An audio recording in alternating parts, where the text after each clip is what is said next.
Hello and welcome to the political times. Maharashtra के मुख्यमंत्री देवेंद्र ने नागपुर हिंसा के दोषियों को कड़ी चेतावनी देते हुए बुधवार को कहा कि पुलिस पर हमला करने वालों को कब्र से भी खोदकर निकाला जाएगा और कानून के सामने पेश किया जाएगा। हमेशा से शांत रहने वाले नागपुर को जिन लोगों ने डिस्टर्ब किया है उन्हें कतई माफ़ी नहीं मिलेगी। आगे बढ़ने से पहले आपसे उम्मीद है कि आप वीडियो को लाइक करेंगे और चैनल को सब्सक्राइब करेंगे। मुख्यमंत्री देवेंद्र ने नागपुर के में दंगाइयों को चेतावनी देते हुए कहा कि पुलिस पर हमला करने वालों को उनकी कब्र से खोदकर निकाला जाएगा।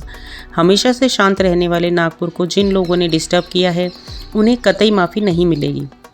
उन्होंने विधानसभा में कहा कि औरंगजेब की फ़ोटो जला दी गई, लेकिन उस समय कुरान जलाने की बात एकदम गलत है। फिर भी जानबूझकर ये संदेश फैलाया गया है कि विरोध प्रदर्शन के दौरान आयत लिखा गया सामान जला दिया गया, किसी भी दोषी को नहीं छोड़ेंगे। क्या बोले देवेंद्र? बुधवार को मुख्यमंत्री ने कहा कि पुलिस आयुक्त सीपी ने कहा है कि जांच जारी है और अभी तक कोई निष्कर्ष नहीं निकला है, इसलिए मेरे और सीपी के बयान में कोई अंतर नहीं है। उन्होंने आश्वासन दिया है कि हमलों के लिए जिम्मेदार लोगों की पहचान की जाएगी। उन्होंने आगे कहा कि नागपुर शांतिपूर्ण बना हुआ है और 1992 के बाद यहाँ कोई दंगा नहीं हुआ है। राज्य में क्राइम के आंकड़े रखते हुए सीएम ने कहा कि कानून और व्यवस्था पर दुनिया में ऐसा कोई राज्य नहीं है जहां अपराध न होते हुए हैं। ये प्रवृत्तियां हैं। अपराध के बाद क्या कार्रवाई की जाती है यह महत्वपूर्ण है। चोरी और डकैती की घटनाएं अधिक होती हैं, बलात्कार और छेड़छाड़ की घटनाएं बड़ी हैं। पहले हम छेड़छाड़ का अपराध लगाते थे, लेकिन अब हमने 2013 के बाद बलात्कार का अपराध लगाना शुरू कर दिया है। बलात्कार के मामलों में परिचितों की ओर से किए गए बलात्कारों की संख्या अधिक है, जो कि चिंता का विषय है। ऑपरेशन मुस्कान की सराहना करते हुए सीएम ने कहा कि हम 13,000 बच्चों को उनके घर तक पहुंचा चुके हैं। अपराधियों को सजा मिलने की दर 50% तक आने का दावा सीएम ने विधानसभा में किया। उन्होंने कहा कि 2008-9 के समय सजा मिलने की दर महज 9% थी, मतलब 100 में से सिर्फ 9 ही दोषी को सजा मिल पाती थी। 2014 में 14 GR निकला। इसके बाद 2015 में यह 33% तक पहुंचा और 2024 में 50% तक पहुंच गया है।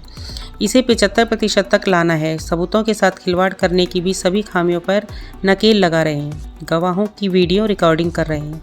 राज्य में साइबर अपराध की घटनाएं तेजी से बढ़ रही हैं, इसलिए हम लोग नवी मुंबई में साइबर हेडक्वार्टर बनाया है और वह बहुत अच्छी तरह से काम कर रहा है। देश के 3 राज्यों की साइबर समस्याओं को हल किया गया।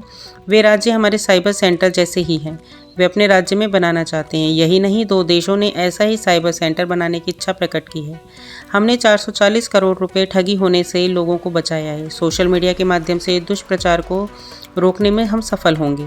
मुख्यमंत्री ने कहा कि निर्भया के लिए 150 करोड़ रुपए फंड का प्रावधान किया है। इसमें 135 करोड़ रुपए खर्च किए हैं। हम 15 करोड़ रुपए खर्च करने जा रहे हैं। महिला के साथ घटना के बाद निर्भया स्क्वाड तेलंगाना में नंबर 1 पर है, जबकि महाराष्ट्र दूसरे नंबर पर है।